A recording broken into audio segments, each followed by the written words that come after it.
I've made quite a few videos on this channel talking about games on the Oculus Quest 2, but I've never really talked about the system that all these experiences are built on, the Quest 2 headset itself. It's been over 2 years since the headset released, so it's had plenty of time to show what it can do, so let's talk about it. I'll give you my story with the headset over the past couple years, and my overall impression of the little white television we all strap to our faces. But before we get into it, if you could just do me a quick solid and hit that like button, I appreciate you. Here we go. Like a lot of people, the Quest 2 was my first real experience with true virtual reality. I impulse purchased the headset right after launch in October of 2020 without knowing anything about it. For real. It was at the height of quarantine and everything had been shut down for the past 6+ months. Being stuck inside with nothing to do, I was trying to think of something to pass the time. The thought of virtual reality sprung to mind.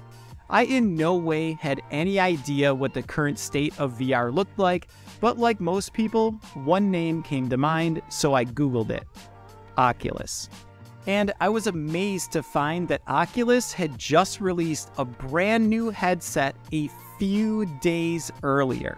My first thought was that this was an insane coincidence, but now I feel like it was more of a smart marketing decision by Facebook to release a new VR headset while everyone on the planet was looking for an escape. So after seeing that this new headset was a standalone device and didn't need a high-end PC to operate, I bought one immediately. Once I had the headset in my hands, I was really excited to try this thing out, and it did not disappoint. I was blown away. So much so that I started a YouTube channel to tell people about it. I really think the Quest 2 is like a sweet spot for VR as a whole, as it truly is an incredible experience for anyone trying VR for the first time. Everything just works pretty damn smoothly. Not that there aren't some drawbacks, especially straight out of the box, which we'll get into later, but being an affordable standalone headset with good inside-out tracking and a screen resolution that basically eliminates the screen door effect that plagued VR in the past, it has the ability to give everyone a great virtual reality experience, especially for your first time. The landscape of games available for the Quest 2 wasn't too great back then, but there was enough unique experiences to get by. One of the first games I got was Solaris Off-World Combat, and I was absolutely amazed that I could play a first-person shooter in VR and that the whole thing just worked so well, and it was so much fun. Over time, we get used to virtual reality, but I think it's important to remember just how incredible all of this is and how it felt the first time you put a headset on, because although the amazement fades, games on the Quest 2 and VR in general have only gotten better. The biggest drawback of any standalone headset when compared to PC VR or flat screen consoles is gonna be the graphics. It's just impossible to cram all the electronics of a high-end PC or a PlayStation 5 into a device that sits on your face. Now, with that being said, I think the graphics of the Quest 2 have gotten pretty damn impressive over the past 2 years. Yes, there have been a lot of games that look really basic when compared to consoles or PC VR, especially early on, but over time, a lot of games have been optimized to get the most out of the headset's hardware, and those games look pretty damn good. Of course, the Quest 2 can be used as a PC VR headset as well, but honestly, I rarely use it this way. The only time I go through the hassle of connecting to my PC to play VR is for games that aren't available on the Quest headset, and it seems like those games are becoming fewer and fewer over time, as with the Quest's huge market share being the most popular headset out there, many popular games are either being built for the Quest or being ported over.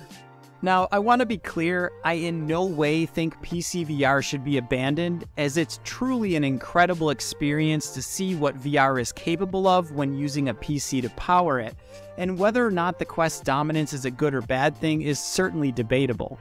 I'm just saying that if you're using the Quest 2 as a standalone only device, I truly think the graphic quality of games available today is good enough to stand on its own. And if we're comparing the Quest to consoles, I'll take a hit on the graphics to play a game in VR all damn day. I think it's remarkable what this headset can deliver in such a small package at this low price point. The screen is crisp and bright, and I have no complaints in the graphic department. In fact, one time I went to those VR arcades where you can play PC VR with friends, and my buddy who didn't own a VR headset thought it looked amazing, but I didn't. I noticed a screen door effect immediately when putting on the arcade headset. The headsets they were using just couldn't compare to the Quest 2. I remember thinking it was insane that I had a cheap standalone headset at home that was giving me a better VR experience than a full-blown PC VR arcade. Now, a headset is only as good as the games you can play on it.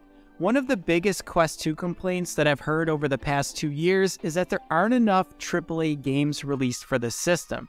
And this is pretty accurate when compared to flat-screen consoles like the PlayStation or Xbox.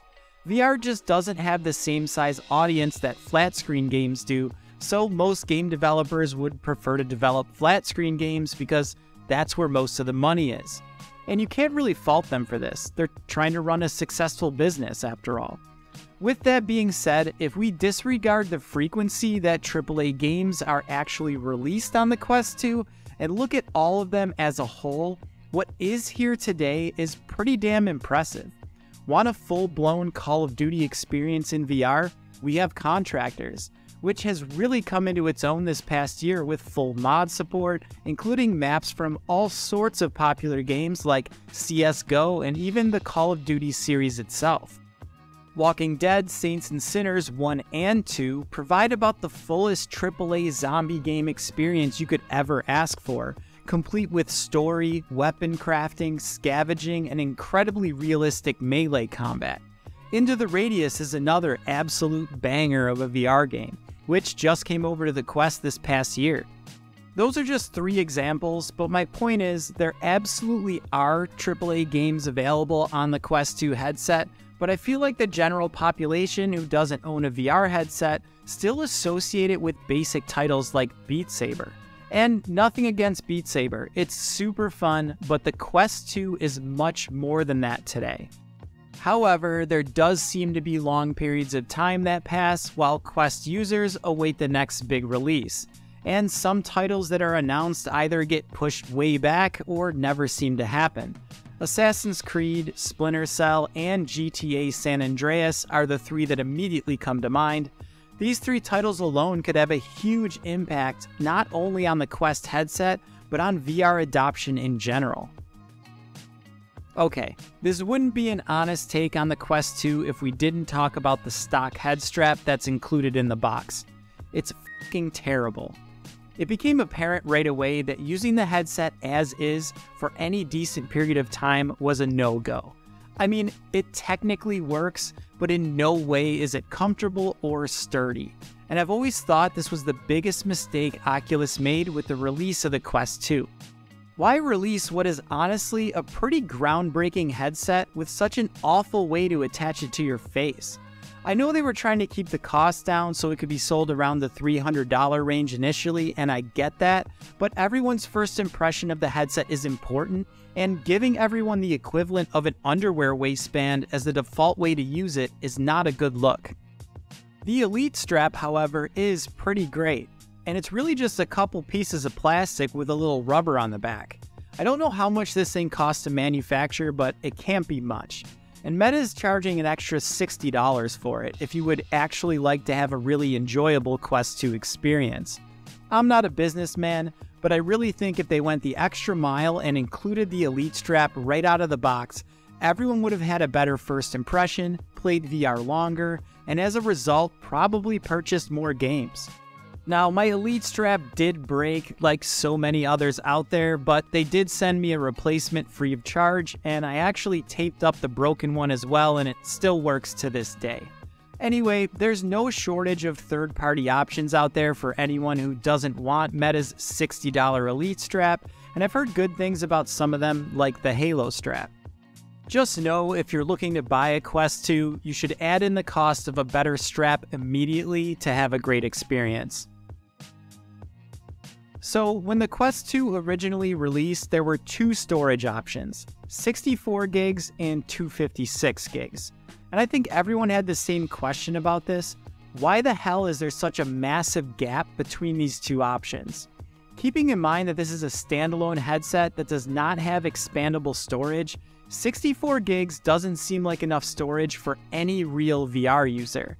Now, at the time, a lot of VR games did use a ton of storage, but any real gamer can tell you that newer games will start taking up more and more space as they increase in graphic quality and complexity.